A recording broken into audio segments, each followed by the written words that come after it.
ललन सिंह राष्ट्रीय अध्यक्ष वो आपको कह रहे हैं कि आप व्यवसाय कर रहे हैं, राजनीति नहीं, आप व्यवसायी हैं। कभी बंगाल, कभी उत्तर प्रदेश, बिहार, साथ जो देना होता है वो आप। चलिए, ये तो उनका आकलन है। अब मुझे हर व्यक्ति का सर्टिफिकेट तो चाहिए नहीं। ये लोग बहुत सीनियर लोग हैं, और ललन सिंह जी या कोई दूसरा व्यक्ति जो कहता है कि ये व्यवसाय करते थे, तो उनको मतलब ये अपनी हास्यास्पद बात है कि भाई व्यवसाय करने वाले को उनके नेता नीतीश कुमार ने अपने घर में रख लिया, अपने पार्टी में इतना बड़ा दर्जा दे दिया, उससे सलाह विचार करते रहे। अभी मार्च में आकर मुझे फिर से दल में आने का न्योता देके गए। तो मतलब ये तो उनकी सोच को दिखाता है कि एक दिन किसी व्यक्ति को आप बहुत बड़ा होशियार बताते हैं, अगले दिन उसको धंधेबाज बता देते हैं, तीसरे दिन वो आपके साथ आ जाए तो फिर से वो आपका तारनहार बन जाएगा। तो ये तो अपनी सुविधा के अनुसार यही ललन सिंह खड़े होके पार्लियामेंट में मोदी जी को महामानव बता रहे थे, अब बता रहे हैं कि भाजपा को उखाड़ फेंकेंगे।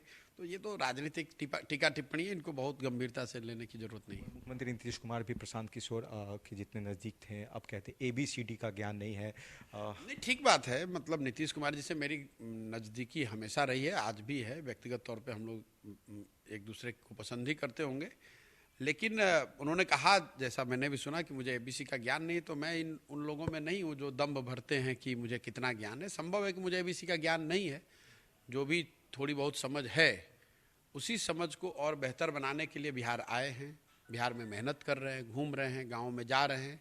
मैंने तो सामने से बताया कि भाई मेरी समझ नहीं है, इसलिए मैं साल भर 1.5 साल बिहार के गाँव में घूमना चाहता हूँ, लोगों से मिलना चाहता हूँ, उनसे कुछ सीखना और समझना चाहता हूँ। बिहार की जनता के लिए महत्वपूर्ण ये है कि जो लोग राज्य को चला रहे हैं उनको ABC की समझ है कि नहीं। तो नीतीश जी को तो समझ है, A to Z की समझ है, समझदार व्यक्ति हैं, विद्वान हैं, उनको सारे विषयों की जानकारी है। तो जरूरी तो, और पद पे भी वही हैं, तो उन्हें अपने A to Z के ज्ञान का उपयोग करके जनता को बताना चाहिए कि 17 साल के उनके शासनकाल के बाद भी बिहार आज देश का सबसे गरीब और पिछड़ा राज्य क्यों है, आज भी यहाँ पर सबसे ज़्यादा बेरोजगारी क्यों है, यहाँ की शिक्षा व्यवस्था ध्वस्त क्यों है, लोगों को चिकित्सा के लिए बेसिक सुविधाएं भी क्यों नहीं मिल पा रही हैं, लोगों को रोजगार के लिए पलायन क्यों करना पड़ रहा है। इन बातों को नीतीश जी की जो अपनी समझदारी है, जानकारी है, अनुभव है, उसके आधार पे हम लोग को बताना चाहिए। हम लोग बेवकूफ़ हैं।